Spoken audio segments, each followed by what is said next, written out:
नाज़रीन अस्सलाम वालेकुम। सियासत टीवी के खुसूसी प्रोग्राम खबर ख्याल में आप सबका इस्तकबाल है। मैं मोहम्मद सिद्दीक़ और मेरे साथी सज्जाद हसनैन साहब। नाज़रीन, जैसा कि आप जानते हैं, हमारा एक खुसूसी प्रोग्राम होता है जिसमें हम इम्पॉर्टेंट ब्रेकिंग न्यूज़ ऐसी शामिल करते हैं जो कल की अखबारात की सुर्खियाँ ये बन जाती हैं चल के। तो आइए हम चलते हैं कुछ ऐसे टॉपिक्स लेकर जिस पर बात करेंगे। सबसे पहले हम चलते हैं हमारे इंडिया कलकत्ता की तरफ, मगरबी बंगाल की तरफ, जहाँ पे बीजेपी यानी सेंट्रल गवर्नमेंट और ममता बनर्जी का बाज़ाब्ता शोडाउन वहाँ पे चल रहा है, उस पर हम बात करेंगे। और दूसरे कि इंडिया और अमेरिका के दरमियान जिस किस्म का जो एक किस्म की हम कह सकते हैं कि बिल्कुल जैसी एक पॉलिसी चल रही है, उस पर हम बात करें करंट जो है ना। और जैसे कि आप जानते हैं, ट्रंप ने कल ही धमकी दी है कि इंडिया पे भी वो तकरीबन 500% टैरिफ आयद करने वाले हैं ताकि वो रशिया का तेल ना ख़रीदें। तो इसके जवाब में वहाँ के जो सेक्रेटरी, आज उन्होंने एक इंटरव्यू दिया, कॉमर्स सेक्रेटरी है उनका नाम है हावर्ड लुटनिक उनका नाम है। उन्होंने ये कहा कि एक्चुअली हम चाहते थे कि मोदी कॉल करें, लिहाजा मोदी कॉल नहीं कर रहे हैं ट्रंप को। बाद में फिर मिनिस्ट्री ऑफ एक्सटर्नल अफेयर्स की तरफ से रणधीर जायसवाल ने जवाब दिया कि ये बात गलत है, बिल्कुल उन्होंने जो कहा है ये बिल्कुल गलत है, हम कॉल करेंगे ना, हमको किसी ने कहा कि कॉल करें। ये लेटेस्ट जो है ना यहाँ पे हुआ है जो है ना। और तीसरी, जैसा कि आप जानते हैं, तकरीबन एक हफ्ता 10 दिन से ईरान में काफ़ी एक बेचैनी पाई जाती है और काफ़ी यानी खून खराबा हो रहा है वहाँ पर। और तकरीबन अब तक के 30 अफराद वहाँ पे मारे जा चुके हैं और काफ़ी एक बेचैनी अनरेस्ट पाई जाती है मौजूदा जो मजहबी हुकूमत है उनके ख़िलाफ़। इस पर बात करेंगे। तो ये चलते हैं सबसे पहले मगरबी बंगाल की तरफ, जहाँ पे इस वक्त जैसा कि आप जानते हैं, जैसा इलेक्शन करीब आते हैं और आप जानते हैं कि अप्रैल में वहाँ पे इलेक्शन होने वाले हैं मगरबी बंगाल में। और खुल्लम खुल्ला ममता बनर्जी चैलेंज किया है कि अगर दम है तो आ जाएं, बीजेपी को हरा कर रहेंगी। तो उसी असना में वहाँ पे ईडी को भेजा जाता है और वहाँ पे एक पॉलिटिकल कंसल्टेंसी एक एजेंसी है जिसका नाम है आई पैक है और उसके जो चलाने वाले हैं पैट्रिक जैन उनका नाम है। तो उस पर ईडी आके बाज़ाब्ता रेड करती है, वहाँ से कई किस्म के डॉक्यूमेंट्स को लेके चली जाती है। तो उस पर ममता बनर्जी को काफ़ी गुस्सा आता है। उन्होंने कहा कि ये हरकत क्यों की गई, लिहाजा आज पूरे मगरबी बंगाल में उन्होंने एहतजाज मुनज़्ज़म किया। और दिल्ली में जो इसके मेंबर ऑफ पार्लियामेंट हैं डेरिक ओब्रायन और दूसरे, उन्होंने काफ़ी एहतजाज किया। ख़ासतौर पर अमित शाह के घर के सामने उन्होंने एहतजाज किया, लिहाजा उनको घसीट के लेके गया। काफ़ी धूम देखने में आई जाना।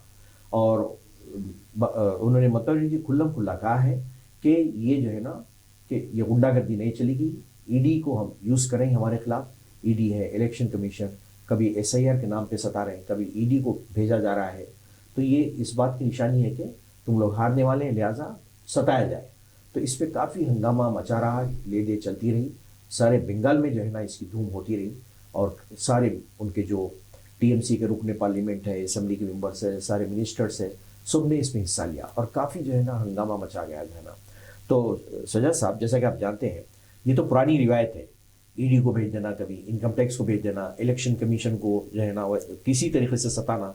तो यहाँ पे यानी मेरे ख्याल में बीजेपी पूरी कोशिश में है कि किसी तरीके से कुछ भी करके टीएमसी ममता बनर्जी को हराया जाए जो है ना। देखिए, बहाना कुछ भी हो सकता है, ठीक है। एसआईआर तो पहले ऑलरेडी आप जो है ना एसआईआर का तो बम डाल चुके हैं, उसके जरिए से आप कई लाख वोटों को जो है ना निकाल दिया, वहाँ पे करोड़ में मेरे ख्याल से निकाल दी है। फिर उसके बाद जो है ना वहाँ पे कुछ ना कुछ तरीके से वहाँ पे ईडी जाती है, इनकम टैक्स वाले जाते हैं, हंगामा मचाते हैं, रेड करते हैं। तो मतलब ये कि ये जो है ना उन्हें, वो तो एरन लेडी उसको कह सकते हैं, उसने खुल्लम खुल्ला कहा है कि तुम लोग कुछ भी कर लो लेकिन तुम लोग जीतने वाले नहीं है, मैं तुमको हरा के रहूँगी जो है ना। ये चैलेंज उसने दिया है। यकीनन देखिए, ममता बनर्जी तो खुलेआम कह रही हैं कि बंगाल वर्सेस बीजेपी की लड़ाई है जी। उन्होंने कहा है कि बंगालियों की जिस तरह से पूरे मुल्क में जो है बेइज्जती की गई है, जिस तरह से उन्हें हरासा किया जा रहा है, जिस तरह से उन्हें बंगालियों को जो है बांग्लादेशी कह के जो है उनको परेशान किया जा रहा है। तो ये जो लड़ाई है ये बंगाल और जो है मरकज़ ख़ास तौर पे बीजेपी के बीच की लड़ाई है ये। तो ममता बनर्जी तो जिस तरीके से देखिए, गुज़िश्ता रोज़ ईडी अचानक जो है कोलकाता आती है, 15 जो है मकामात पे दावे किए जाते हैं और सबसे अहम बात यह कि उस इदारे पे दावा किया जाता है जो इदारा जो है ममता बनर्जी तृणमूल कांग्रेस की सियासी इंतखाबी हिकमत अमली तैयार कर रहा है। जी जी। मतलब ये कि ममता बनर्जी की इंतखाबी हिकमत अमली जहाँ तैयार की जा रही थी जी। उस इदारे में जो है सिर्फ माफ़ कीजिएगा, जो पैसे की जो है धांधलियों के इल्ज़ाम में उस इदारे पे अचानक ईडी के अफसर पहुंच जाते हैं, उनका पूरा सीज कर लेते हैं, उनके सिस्टम्स, उनके कंप्यूटर्स, उनके डॉक्यूमेंट्स, उनकी फाइलें पूरी जो है सीज करके वो ले जाने लगते हैं। तो जब ममता बनर्जी को इस बात का पता चलता है तो वो फौरी वहाँ पे पहुँचती हैं और जो है ईडी के अफसरान के हाथ से वो फाइलें छीन लेती हैं। वो कहती हैं कि ये जो है हमारी इंतखाबी हिकमत अमली के कागजात हैं और तुम हमारी हिकमत अमली को चुराने की कोशिश कर रहे हो। तुम जो है हर तरीके से ममता बनर्जी को मगरबी बंगाल में हराने के लिए हर औछा हरबा इस्तेमाल कर रहे हो। देखिए, जिस तरीके से बीजेपी का रवैया मगरबी बंगाल के हवाले से हो गया है, हम देख रहे हैं कि तकरीबन 15 साल से बीजेपी वहाँ सरमारी कर रही है। बहुत पैसा खर्च कर लिया, बहुत जान लड़ा दी, बहुत कुछ उन्होंने जो है अपनी ताकत लगा दी, बहुत कुछ जितना जो है कुव्वत उनको लगाना था और उन्होंने लगा दी। उसके बावजूद वो ममता बनर्जी को हरा नहीं सके हैं। अब देखिए, दामे दिरहमे सुखने, हर तरीके से जो है ममता बनर्जी को हराने की वहाँ पे कोशिश की गई, लेकिन उसमें उनको नाकामी मिली। फिर उसके बाद जो है अब SIR वहाँ पे नाफिज किया गया। SIR के हवाले से ममता बनर्जी ने बाज़ाब्ता इलेक्शन कमीशन के खिलाफ अदालत का दरवाज़ा खटखटाया उन्होंने और कहा है कि मगरबी बंगाल के हर असेंबली हलके में 50 से 70 हज़ार वोट काटे गए हैं। और उनका ये कहना था कि जो 50 से 70 हज़ार वोट काटे गए हैं, ये वो वोट थे जो ममता बनर्जी की पार्टी TMC को जो है ये वोट मिलते हैं। मतलब एक आप देखिए, किसी भी शहर में आप जाएंगे तो एक हब होता है किला का, पर्टिकुलर पार्टी का जो है ना वहाँ पे असर होता है, सारी दुनिया जानती है।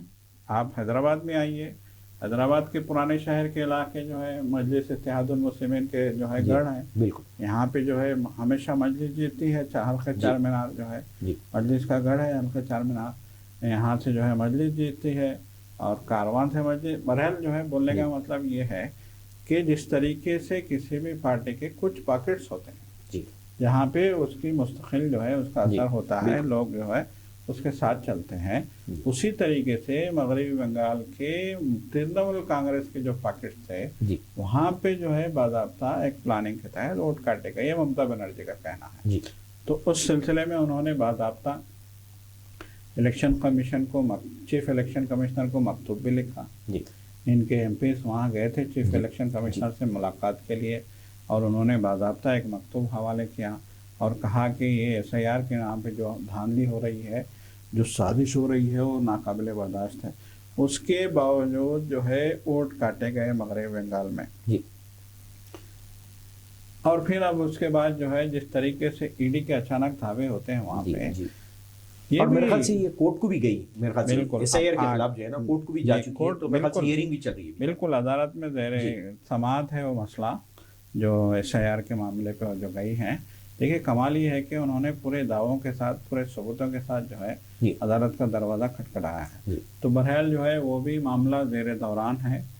तो यहाँ एक बात जो है सिद्दीक साहब ये समझ में आ रही है कि बीजेपी की समझ में ये बात आ गई है कि ममता बनर्जी को हराना आसान नहीं है। बिल्कुल, पूरी ताकत लगाने के बावजूद, करोड़ों रुपया सर्व करने के बावजूद, अपनी जो है अपने आईनी इदारों को इस्तेमाल करने के बावजूद, अपने तहत जो भी आईनी इदारे हैं उनका भरपूर इस्तेमाल करने के बावजूद उन लोगों को ये इस बात का पूरा यकीन है कि वो मगरबी बंगाल जीत नहीं सकते। बिल्कुल, जी हाँ। अब देखिए, यकीनन देखिए, बीजेपी 15 साल से ज़ेर इख्तिदार है, यूपी में भी इख्तिदार में है, मगरबी बंगाल, माफ़ की जगह जो है मध्य प्रदेश में भी, राजस्थान में भी जो है, फिर महाराष्ट्र में भी वो लोग आ गए और फिर जो है हरियाणा में भी वही लोग हैं, फिर उत्तराखंड में भी वही लोग हैं। तो ये जिस तरीके से कुछ पॉकेट्स पे जो है वो बरसर इक़्तिदार है। अगर ये तो जो है रियासतों की बात है, मरकज़ में वो 2014 से ज़ेर इक़्तिदार है। तो अब यहाँ सवाल ये पैदा होता है कि आपने 2014 से लेके 2025 तक जी आपने ऐसा आवाम के लिए अगर अच्छा काम किया होता तो आपको ये सारे गलत काम करने की ज़रूरत ही नहीं पड़ती। बिल्कुल बिल्कुल। ये धांधली करने की आपको ज़रूरत नहीं पड़ती, ये माहौल ख़राब करने की आपको ज़रूरत नहीं पड़ती, ये नफ़रत की राजनीति करने की आपको ज़रूरत नहीं पड़ती, ये जो है लोगों में जो है लोगों को आपस में बांटने की आपको ज़रूरत नहीं पड़ती। आप नफ़रत भी बर्पा कर रहे हैं, आप लोगों को बांटने का भी काम कर रहे हैं, फिर SIR के ज़रिए वोट काटने का भी काम आप कर रहे हैं, सारे काम। फिर उसके बाद जो है कुछ टीमें भी आप वहाँ पे जो है भेज रहे हैं। तो इससे क्या साबित हो रहा है? इससे ये साबित हो रहा है कि आपने जो हुकूमत की है वो हुकूमत सही नहीं है। आपने गरीब को और गरीब बनाया है, आपने गरीबों की जेब काटी है, आपने महंगाई इतनी कर दी कि गरीब जो है बेहाल हो गया है, आपने रोज़गार के मौके बंद कर दिए हैं। धीरे धीरे एक एक करके आप रोज़गार के सारे मौके बंद कर रहे हैं। और जो है सारे जो है चाहे वो एयरपोर्ट्स हों, चाहे वो ट्रेनें हों, चाहे वो जो है दीगर मरकज़ी सरकार के इदारे हों, सारे इदारों को आउटसोर्सिंग या फिर प्राइवेटाइज किया जा रहा है, प्राइवेट कंपनियों के हवाले किया जा रहा है। अब आप एयरपोर्ट्स पे देखिए, एयरपोर्ट्स पे क्या हाल है। मुलाजिमीन वो बोलते हैं कि जो है हमने एयरपोर्ट बनाया, इतने हज़ार मुलाजिमीन यहाँ पे काम कर रहे हैं, लेकिन उनकी हालत क्या है? उनको एक प्राइवेट इदारे के हवाले कर दिया गया मेंटेनेंस के लिए एयरपोर्ट को, और वो प्राइवेट इदारा क्या कर रहा है, 15-15 हज़ार के 10-10 हज़ार के मुलाजिम रख रहा है, वो भी 1 साल के कॉन्ट्रैक्ट पे। तो ये क्या मुलाजिमत आपने फराहम की? सवाल ये है। देखिए, आप एयरपोर्ट्स पे गवर्नमेंट एम्प्लॉई आप अपॉइंट करना था, रेलवे स्टेशनों को भी इसी तरीके से आप कह रहे हैं कि हम जो है मॉडर्नाइज कर रहे हैं रेलवे स्टेशनों को, लेकिन आप देखिए जहाँ जहाँ बड़े स्टेशनों को मॉडर्नाइज किया गया है, मेंटेनेंस के लिए प्राइवेट पार्टी के हवाले कर दिया। अब वहाँ की सफाई का काम, वहाँ का जो है मेंटेनेंस का काम, वहाँ पे जो है टिकट कलेक्शन का काम, वहाँ पे टिकट देने का काम, टिकट बेचने का काम, वहाँ का जो है स्टेशनों की मेंटेनेंस, सारा काम जो है एक प्राइवेट कंपनी को दिया गया है। तो वो जो है जो स्टाफ अपॉइंट कर रही है वो 1 साल के कॉन्ट्रैक्ट पे 10-15 हज़ार की तनख्वाह पे ये आप काम कर रहे हैं कि आप ये रोजगार तो आप नहीं दे रहे हैं, लेकिन रोजगार की जहाँ जहाँ गुंजाइश थी उन गुंजाइशों को भी आप खत्म कर रहे हैं। महंगाई जो है सर के ऊपर चढ़ गई है। सोना 1,40,000 के करीब पहुंच गया है, 1 तोला सोना। मोदी सरकार के दौर में आप अंदाजा लगाइए, जो सोना 2014 में 12-13 हज़ार में था, आज वो 1,40,000 तक पहुंच गया। इतनी बुरी हालत आपने इस मुल्क की कर दी है। फिर आप जीतना चाहते हो, ये ख्वाहिश भी है आपकी कि हम जीतना है, हमको इख्तिदार में रहना है, चाहे जायज़ तरीके से हो चाहे नाजायज़ तरीके से हो। हर हरबा आप इस्तेमाल करेंगे, नाजायज़ तरीके इस्तेमाल करेंगे, इख्तिदार में आएंगे। ये आपका जो है एजेंडा। आप देखिए बिहार में SIR कराया गया, कितना तमाशा। वहाँ की सर्वे रिपोर्ट्स खुलेआम कह रही थी कि बिहार जो है बीजेपी के, पूरा बिहार बीजेपी के खिलाफ है, मोदी और नीतीश कुमार के खिलाफ है। लेकिन वहाँ फिर से नीतीश कुमार आके इख्तिदार में बैठ जाते हैं। लोग कह रहे हैं कि हमने तो वोट ही नहीं दिया। तो फिर कैसे आप इतनी खुली धांधली आप कर रहे हैं? अफसोस की बात है, आपने SIR का ड्रामा हमारा चाया, फिर किस किस तरीके से जो है वहाँ पे आपने अपोजिशन को बेवकूफ़ बनाया। और वोटिंग मशीनें भी आपकी, SIR भी आपका, हालात भी आपके, सारा कुछ करके आप जो है अपना इख्तिदार वहाँ पे कायम रख रहे हो। तो बहरहाल कहने का मतलब ये है कि वही सारे हरबे आप मगरबी बंगाल में भी अपनाने की कोशिश कर रहे हैं। और सर्वे रिपोर्टें ये बता रही हैं कि बीजेपी वहाँ जीतने वाले नहीं है। बिल्कुल। आज हम देख रहे थे, जैसा कि अभी आपने तस्करा किया, जो तृणमूल कांग्रेस के MPs ने अमित शाह के घर का घेराव किया, होम मिनिस्टर के, वहाँ एहतजाज किया, धरने पे बैठ गए, घर के बाबू दाखिले पे उनको घसीटा गया, उनको जो है बसों में बंद करके जेलों में मुंतकिल किया गया, बाद में रिहा भी कर दिया गया। लेकिन उनका ये कहना था कि जो तुम जो है ये ख्वाब देख रहे हो बंगाल जीतने का, ये ख्वाब कभी पूरा नहीं होगा। तो ये तृणमूल कांग्रेस के लोगों का कहना था। और ममता बनर्जी ने कल जो है अपना टेम्पर दिखाया है, अपना जो जो मतलब रवैया दिखाया है, यकीनन बीजेपी के तो छक्के छूट गए होंगे। जिस तरीके से ईडी के अफसरों के हाथों में से उन्होंने जो है फाइलें छीनी हैं, उन्होंने अब कहा है कि ये फाइलें मेरी पार्टी के जो है प्लान की फाइलें थी, इलेक्शन प्लान की, और तुम ये फाइलें चुरा रहे हो, तुम ये तो ये आप किस कहाँ इस मुल्क को ले जाना चाहते हो? सबसे बड़ा सवाल। देखिए, हमेशा कहा गया है कि जिस मुल्क में जमहूरियत मुस्तहकम होती है वही मुल्क तरक्की करता है। अब यहाँ आप इस तरह की हरकतों के जरिए जमहूरियत को कमज़ोर करने की कोशिश कर रहे हो। देखिए, आपने जिस तरह से धांधलियों से जो है मुख्तलिफ जो है रियासतों में जीता है इलेक्शन, उन धांधलियों को हम देखते हैं तो ऐसा मालूम होता है कि अब इनको इलेक्शन की परवाह नहीं है। जिस दिन हुक्मरान जमात को या फिर कुर्सी में बैठे लोगों को इलेक्शन की परवाह नहीं रहेगी, आवाम की परवाह नहीं रहेगी, उस दिन उस मुल्क में जो है आवाम सड़क पे आ जाएगी। बिल्कुल जी। आवाम की परवाह का मानी है जमहूरियत। जी। जमहूरियत में हुकूमतों को आवाम की परवाह करनी पड़ती है और उनको इस बात का भी डर रहना पड़ता है, उनको खौफ होना है कि अगर हमने आवाम की परवाह नहीं की तो ये लोग हमें जो है इख्तिदार से बेदखल कर देंगे। अगर ये खौफ जाता रहा तो फिर जमहूरियत का क्या मतलब है? खत्म हो गई जमहूरियत। तो यही कुछ बंगाल में भी किया जा रहा है। और ये जो हम देख रहे हैं, आज ममता बनर्जी जो है ईडी के खिलाफ पुलिस में शिकायत दर्ज करवाई है कि ईडी ने जो है गलत काम किया है। उन्होंने जो है हमारे इलेक्शन के मंसूबे को टारगेट किया है। उनका मकसद जो है उस दफ्तर से ब्लैक मनी को या फिर मनी लॉन्ड्रिंग को का नहीं था मकसद वो नहीं था। उनका मकसद ये था कि हमारा जो प्लान वहाँ पे चल रहा था वो ममता बनर्जी कर रहे हैं कि हमारा वहाँ पे जो है तैयारी हो रही थी। ये सभी को मालूम है, सभी पार्टियों को मालूम है कि हमारा काम वहाँ पे हो रहा था कि कैसे इलेक्शन लड़ना है, कैसे स्ट्रेटेजीज के लिए था। ये बिल्कुल कैसे मनी लॉन्ड्रिंग नहीं थी, ना पैसे का कोई हिस्सा नहीं, कुछ नहीं था। बस ये चीजें जो है सारी पेपर पे जो है खाके बनाए जा रहे थे कि किस हलके में कहाँ कौन से बूथ पे कैसे जो है आपको लड़ाई करनी है और बीजेपी को नाकाम करना है। और बीजेपी के गलत हरबों का सामना करने की प्लानिंग वहाँ पे हो रही थी। बिल्कुल जी। उसकी शरंगेजी, उसकी जो है साजिश, उसकी जो है जो भी वो हो रहे हैं आज जगह दे रहे हैं। देखिए, मीडिया को आपने खरीद लिया तो इसका ये मतलब नहीं है कि आवाम बेवकूफ़ हैं। आवाम तो अलानिया महसूस कर रही है कि आप क्या कर रहे हैं। बिल्कुल।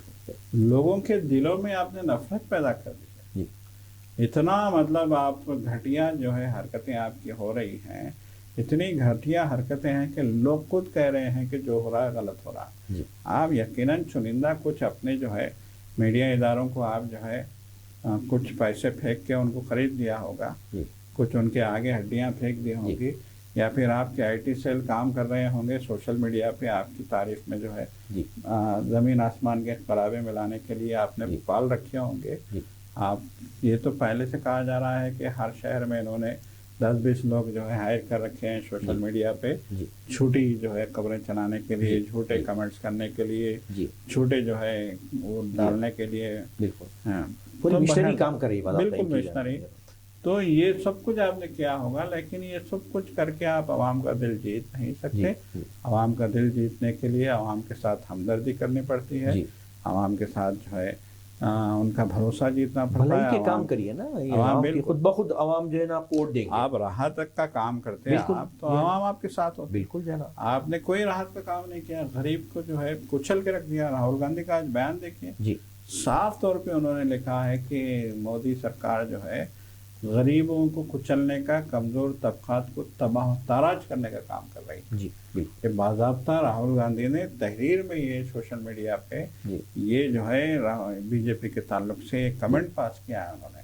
और मल्लिकार्जुन खड़गे ने भी खुल के कहा है कि मोदी सरकार ने आवाम का तो बेड़ा गर्क किया है लेकिन उसने खारिजा पॉलिसी भी तबाह कर दी। बिल्कुल जो है ना, उसकी बेहतरीन मिसाल है। आप देखिए जनाब, जो तनाज़ा चल रहा है कि जो बयान देता है वहाँ के जो सेक्रेटरी है, कॉमर्स सेक्रेटरी जो है ना, हावर्ड लुटनिक नाम है, उसने आज इंटरव्यू देते हुए उसने कहा कि क्लियर कहा है कि ये जो मसला है इससे पहले भी हमने चांस दिया था, बैठ के बात करेंगे, है, लेकिन मोदी की तरफ से कोई कॉल नहीं आया, हम वेट करें। इसलिए अल्टीमेटली जो है ना वो डिसाइड करे कि वो जो तेल खरीद रहे हैं उसके बदले में जो है ना 500% टैरिफ हम लगा देंगे। ये जो है ना उसने कहा है आज बिल्कुल। तो उसके फौरन से फिर वो मिनिस्ट्री ऑफ एक्सटर्नल अफेयर्स के जो स्पोक्स पर्सन है रणदीप जायसवाल, उन्होंने कहा कि नहीं ऐसी बात नहीं है, गलत बोल रही है हमको, हम ना हम कॉल करना चाह रहे हैं, ना उनको कहा गया है कि वो कॉल करें जो है ना। तो आप कब तक जो है ना तरदीद करते रहेंगे जो है ना, इससे पहले कि जो है ना आप पे 500% टैरिफ लग जाए, तो फिर उसके बाद करेंगे क्या, ये बताइए, क्या ऑल्टरनेट है आप बताइए। मतलब खर्चा पॉलिसी नाकाम है, इससे साफ जाहिर है आप डील नहीं कर सकते। और अमेरिका को जो है ना बार बार कहते हैं कि अमेरिका के साथ है, अमेरिका हमारा दोस्त है। तो फिर ये आज वो गाना भी कुछ चला है ना, मेरे ख्याल से कांग्रेस वाले ने कुछ कहा है जो है ना, गाना भी जो है ना हम साथ हैं आपके जो है ना। तो कब तक जो है ना साथ रहोगे, अब वो तो बिल्कुल हाथ दे दिया हो जो है ना। बिल्कुल देखिए, अब कांग्रेस बहुत सारे सवाल हैं, जैसे कि जो है ऑपरेशन सिंदूर जी शुरू किया गया था पाकिस्तान के खिलाफ जी। पहलगाम में एक दर्दनाक वाक़या हुआ था जी। उस वाक़ये के बाद जो है पाकिस्तान के खिलाफ ऑपरेशन सिंदूर शुरू किया गया जी। अचानक ऑपरेशन सिंदूर बंद कर दिया जाता है और ट्रंप ऐलान करते हैं कि मैंने जो है दोनों को टाइम दे दिया है कि बस शाम में 5 बजे आज आप जंग खत्म बंदी हो जाएगी। हमने जो है पूरी रात बैठ के इनको जो है जंग बंद करने के लिए दे दिया है और 3 बजे एग्रीमेंट हो गया है, 5 बजे से जंग बंदी वहाँ पे नाफिज हो जाएगी। बिल्कुल। तो इस पे सवाल उस दिन से किया जाता रहा है कि ट्रंप ने क्यों पाकिस्तान इंडिया की जंग को बंद करने की बात कही।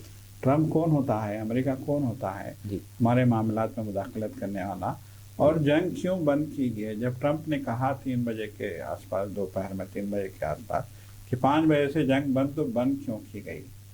जब इन्होंने कहा कि जब हमारे जो है बहादुर जवान पाकिस्तान के अंदर तक घुस गए थे, हमने घुस के मारने का पूरा तहिया कर लिया था और हम जो है कामयाबी से पेशकदमी कर रहे थे, तो फिर अचानक जंग बंद क्यों की गई। बिल्कुल सवाल पैदा और ट्रंप ने क्यों धमकी दी। उसके बाद से हर महफिल में, हर इंटरनेशनल स्टेज पे, हर जो है स्टेज पे जहाँ जहाँ ट्रंप जाते वो कहते कि मैंने जंग बंद कराई थी, मैंने धमकी दी इनको कि इनको टैरिफ लगाने की धमकी दी तो और मैंने जंग बंद कराई, मैंने इनको रोका जंग करने से। हर स्टेज पे वो धमकियां दे रहे हैं। तो कांग्रेस ने यही कहा कि क्या हम इतने कमजोर हो गए हैं कि जो है हमारी पॉलिसियां जो है अमेरिका का सदर बना रहा है और खुलेआम वो जो है हमारी इज्जत बिल्कुल मट्टी में मिला रहा है, इज्जत जो है छाल रहा है हमारी, हमारा मजाक बना रहा है और जो है वो हर बार धमकी देता है। तो कांग्रेस का ये कहना था कि आप बोलते क्यों नहीं, आप मजम्मत क्यों नहीं करते। अच्छा, बाद में कि सजा गौर करेंगे और बाद में चल ये भी बात एक न्यूज आई थी कि चाइना भी जो है ना रुकवाया, रशिया भी रुकवाया, अदर कंट्रीज भी जो है ना इन्वॉल्व हो गए जंग रुकवाने के लिए। कितनी मजाकखेज बात है, देखिए आप। बिल्कुल, सभी ने बोला कि जंग नहीं होगी तो नहीं होगी, तो तरदीद क्यों नहीं करे फिर इसकी। और इस सिलसिले में आज तक भी बोलती बंद, आज तक भी ये लोग जो है बड़े ही करोफर के साथ कहते हैं कि ऑपरेशन सिंदूर जारी है, कोई ये ना समझे कि बंद हो गया। लेकिन इसका असर क्या हो रहा है, सबसे बड़ा सवाल ये है कि क्या खाली ज़बानी जमा खर्च है।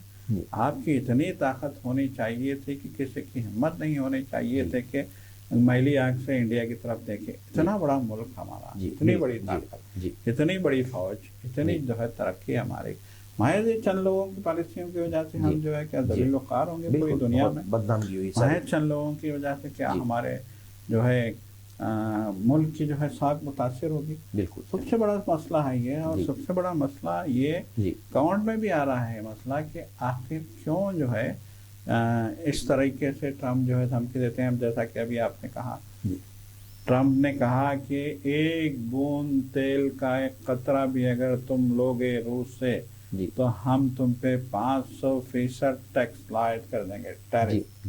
बिल्कुल, हम आपकी प्रोडक्ट पे, आपकी अशिया पे। अब लोगों का कहना है, कांग्रेस का खुद कहना है कि ट्रंप ने जिन जिन मुल्कों पे जो है टैरिफ आयद किया था उन मुल्कों ने, ट्रंप ने 100% टैरिफ लगाया तो उन्होंने जो है 100% टैरिफ लगा दिया जवाब में अमेरिकी मसनूआत पे। बिल्कुल, लेकिन इंडिया में ऐसा नहीं किया गया। वो टैरिफ पे टैरिफ लगा रहा है। उसने पहले 50% लगाया, बाद में 100% कर दिया, वो 500% की बात कर रहा है। वो लगातार आपकी अशिया पे, आपके चावल पे, आपके गेहूं पे, आपके अचार पे, आपके सारे जो है खाने पीने की चीज़ों पे, आपके तेल पे, जो जो भी अमेरिका में बिक रहा है, आपके कपड़ों पे, आपके जूतों पे, सब पे उसने टैरिफ आयद कर दिया। अब देखिए इस टैरिफ की वजह से यूपी की कई दस्तकारी की कंपनियां जो है बंद होने की कगार पे आ गई। लोगों का कहना है जो दस्तकार हैं वहाँ के, जो है वहाँ पे जो है हाथ के काम जो करते हैं, चाहे वो चप्पल बनाने का काम हो, चाहे वो ताले बनाने का काम हो, चाहे वो खैंची बनाने का काम हो, चाहे वो जो है कपड़े बुनने का काम हो, चाहे वो जो है साड़ियों की जो है काम हो, उन सब का कहना है कि हमारा ये सामान अमेरिका जाता था, अच्छे दामों बिकता था। अब उनका कहना है कि अब यहाँ से हम जाएंगे माल लेके, वहाँ पे जो चीज़ 100 रुपये में मिल रही थी उसको अगर 500% अगर टैक्स लगा दिया जाएगा तो 600 रुपये की हो गई। और वही चीज़ पाकिस्तान भी बेच रहा है वहाँ पे। जी बिल्कुल। जी वही चीज़ चीन भी बेच रहा है। पाकिस्तान 100 रुपये में बेचेगा, चीन 100 रुपये में बेचेगा, हम 500 में 600 में हमारी चीज़ कौन खरीदेगा? कोई। तो नतीजा क्या हुआ? ऑर्डर्स रुक गए। ओके बिल्कुल। तो उनका कहना है कि ऑर्डर्स रुक गए जिसके नतीजे में हम अपने वर्कर्स को तनख्वाह नहीं दे पा रहे हैं। हमने बंद कर दी फैक्ट्री क्योंकि हमारे पास ऑर्डर ही नहीं है। तो हम क्या करेंगे? हम जो है हमारे दस्तकारों को जो है क्या जवाब देंगे? हम ऑर्डर्स नहीं है, काम नहीं है तो क्या करेंगे? तो नतीजे में क्या हुआ, ये छोटी छोटी दस्तकारी की कंपनियां थी। देखिए दस्तकारी की वैल्यू है बाहर, मशीनों के काम से ज्यादा हाथ के काम की, इंडियंस के हाथ के काम की बहुत वैल्यू है। जूते भी हाथ के बने हुए वहाँ पे बहुत जो है डिमांड है उसका, बहुत जो है वहाँ पे मांग है उसकी। तो ये सिचुएशन आ गई है कि उनकी इस पॉलिसी से हमारी मैशियत तबाह हो रही है और मोदी एक लफ्ज़ बोलने को तैयार बिल्कुल नहीं है। हालांकि चाहिए था कि अपोजिशन को आप जो है ना फेयर में लेके बैठ के बात करते, मीटिंग बुलाते, आप डिस्कस करने तैयार ही नहीं है। मुल्क का इतना बड़ा नुकसान होने जा रहा है, क्या करेंगे? आपके पास क्या पॉलिसी, क्या प्लानिंग है? कुछ तो बताएं। पार्लियामेंट में बोला गया बार बार इस पे डिबेट करो, नहीं करे, बात करने तैयार ही नहीं है। बिल्कुल। इसका मतलब है कि आप बिल्कुल झुक गए हैं, जो है ना आपकी फॉरेन पॉलिसी बिल्कुल नाकाम हो गई पूरी तरीके से। आप देखें गौर करें, जो जयशंकर जो बयाना देते आते हैं वो एक रूटीन टाइप के सेम बयाना देते आते हैं, जो है ना कुछ भी नहीं उसमें चेंजेस है, कोई इनोवेशन नहीं, नई चीज नहीं। अलानिया दिखता कि आप जो है ना डरे हुए हैं सबसे, चाइना से भी डरे हुए हैं। पूरे बात ही करना नहीं चाहते। बिल्कुल बात करना नहीं चाहते। कोई सवाल कर देता है तो आप जो है गोलमोल जवाब देते हैं। गोलमोल अजीबोगरीब जवाब देते हैं, टाल देते हैं। आप हर आप इंटरनेशनल फोरम में बात करते हैं तो अजीबोगरीब बात करते हैं। बिल्कुल। हाँ बिल्कुल। आप देखिए उससे तो बेहतरीन जो है ना पाकिस्तान की पॉलिसी कैसा उन्होंने पटा लिया। देखिए आप उसको ट्रम्प को जाके उसको चढ़ा दिया गया, तुमको तो नोबेल प्राइज मिलना चाहिए बोलते जो है ना, वो खुश हो गया। आज वो पाकिस्तान इतना खुश है पाकिस्तान से। देखिए बहरहाल यकीनन देखिए मजाक की बात नहीं है, ये बहुत संगीन मामला है और हमारी खारिजा पॉलिसी हर महाज पे जो है फेल होती जा रही है, चाहे चीन का मामला हो चाहे अमेरिका का मामला। बिल्कुल। तो नाज़रीन ये थी जो है ना जो पॉलिसियाँ इनके हुए हैं, जो है ना इससे जो है ना काफी मजाक हो रहा है, जो है ना। तो नाज़रीन हम आखिरी में चलते हैं, बात करते हैं ईरान में तकरीबन देखा जा रहा है कि एक हफ्ते 10 दिन से वहाँ पे बेचैनी पाई जाती है। 1979 के इस्लामिक रेवोल्यूशन के बाद से इस सब में ज्यादा जो है ना वहाँ पे काफी बेचैनी पाई जाती है और कहा जा रहा है कि इसमें अमेरिका और इसराइल का हाथ है। और इंटरनल ये कहा जा रहा है कि वहाँ पे महंगाई इतनी होगी कि लोग आवाम बेचैन है जाना। लेकिन ये तो बिल्कुल पक्की बात है, ट्रम्प ने धमकी दी है कि अगर तुम लोग ये क्रैकडाउन को रोकेंगे नहीं तो हम हमारे बंदों से तैयार हैं, हम आएंगे, आके हम अपने हाथों से रोकेंगे। जैसा वेनेजुएला को उन्होंने डराया है, वहाँ पे ईरान को भी उन्होंने डराया है कि जो है ना कि अगर तुम लोग नहीं गए मैं भी आके जो है ना, क्योंकि लोग इतने सहमे हुए हैं। और साथ साथ फिर जो है ना ग्रीनलैंड के बारे में भी जो है ना मुसलसिल कह रहा है कि ये मेरा कब्जा कर लूंगा, हालांकि डेनमार्क का ऑटोनोमस रीजन है। तो फिर वो जो यूके के प्राइम मिनिस्टर उन्होंने बोला कि भाई अगर तुम धमकी दे रहे हैं तो ये अगर तुम अटैक करते हैं तो नेटो खत्म हो जाएगा, ये बिल्कुल नेटो कंट्री के ऊपर हमला है, तुम इससे बाज आ जाओ। लेकिन वो कह रहा है कि नहीं मैं बराबर ले आऊंगा ग्रीन। तो इस किस्म की जो पॉलिसी चल रही है ट्रम्प की, जो गुंडागर्दी पूरी दुनिया में चल रही है, अगर वो देखा जाए तो सारे मुल्क सहमे हुए हैं। जैसा वेनेजुएला के सदर को उन्होंने पकड़ के लिया के मुंह बंद करके उनकी बीवी को बंद कर दिया है। तो इससे साफ जाहिर है कि वो तो मालूम था कि ऑयल पे नजर थी वेनेजुएला की, जिसकी वजह से जो है उन्होंने ये स्टेप लिया है। तो मतलब है कि हर जगह गुंडागर्दी चल रही है उनकी, जो चाहे कह रहे हैं, जो चाहे कर रहे हैं। और ईरान में खासतौर पे और ऊपर में आपको मालूम है साबिका रजा शाह पहलवी है, उनका बेटा भी जो है ना उसके बयाना शुरू कर दिया है कि बोला कि अभी वक्त आ गया है कि जो है ना लीडर्स को जो ना उसे खत्म करेंगे। रुहुल्लाह खामनी जो है ना उनको ख़त्म कर देंगे। तो इसमें जो है ना सब मिलके जो है ना कोशिश करें कि जो है ना वहाँ पे आवाम को भड़का के किसी तरीके से और रेवोल्यूशन लाए, लेकिन इतना आसान नहीं है जैसा ये लोग समझ रहे हैं वहाँ पे जो है ना। तो नाज़रीन, हम इसी के साथ ही आपसे इजाज़त लेते हैं इंशाल्लाह। फिर नए प्रोग्राम में नए टॉपिक के साथ फिर आपसे मुलाकात होगी। जब तक के लिए अल्लाह हाफ़िज़।